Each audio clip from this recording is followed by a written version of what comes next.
Bienvenidos estimados estudiantes, el día de hoy nosotros vamos a continuar con el verb be in simple past.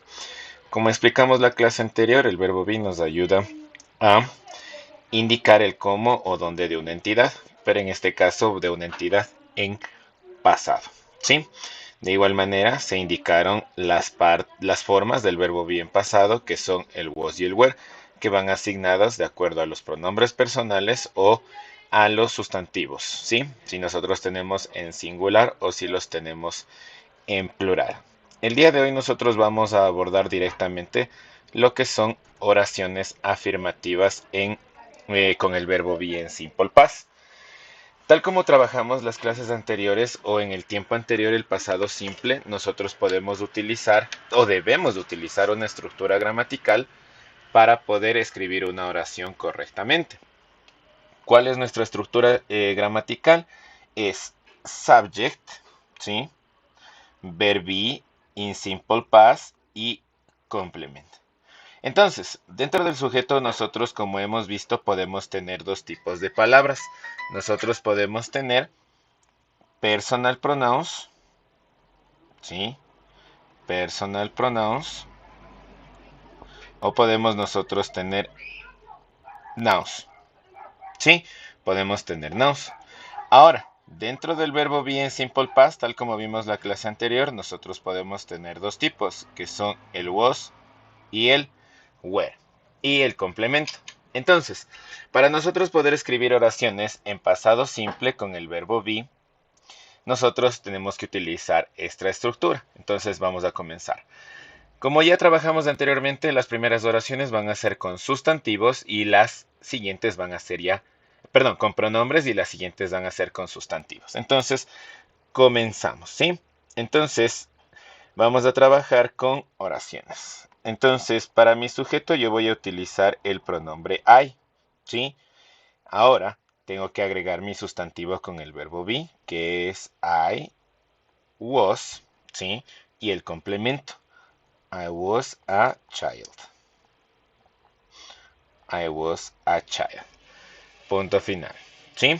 Vamos con la segunda. Ahora, you were,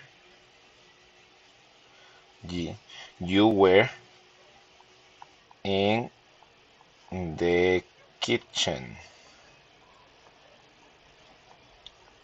Ujú, ¿sí?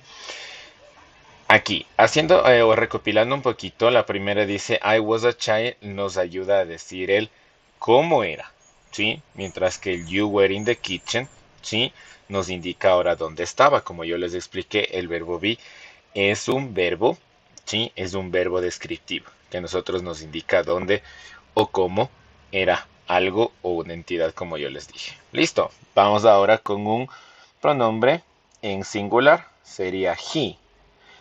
Para el he, nosotros tenemos el was, ¿sí?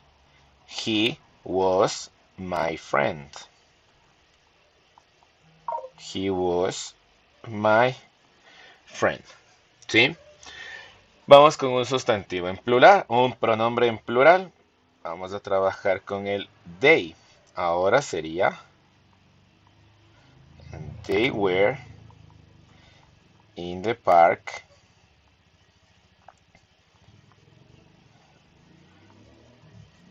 with Carla. ¿Sí? Entonces aquí nosotros podemos ver, hemos trabajado con la primera persona, el I, la segunda persona, el you, un sustantivo, un pronombre en singular y un pronombre en plural. ¿Sí? Vamos ahora a trabajar con un sustantivo en singular. Por ejemplo, my mother, ¿sí? My mother es un sustantivo en plural, en singular, porque solo estamos hablando de una. Sería my mother was, ¿sí?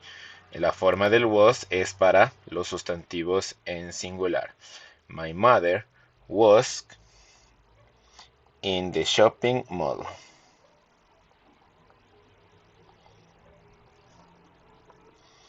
In the shopping mall. Listo. Y ahora vamos a trabajar con un sustantivo en plural. Por ejemplo, yo tengo my friends. ¿Sí? My friends were in the school. My friends were in the school. Y así nosotros podemos ver que ya hemos trabajado con diferentes oraciones afirmativas utilizando los pronombres personales y sustantivos. Recuerden que después del pronombre personal o del sustantivo nosotros tenemos que escribir nuestro verbo be en pasado, que son las formas was o were y que va a depender de lo que ya indicamos anteriormente. ¿Sí? Entonces, para recapitular, estas oraciones nosotros escribimos en base a la estructura gramatical que nosotros tenemos. Sujeto, verbo be y complemento. ¿Sí? Listo, entonces eso sería todo por la clase de hoy, revisando oraciones afirmativas con el verbo be en pasado simple, ¿sí? O verb be in simple past. Muchas gracias.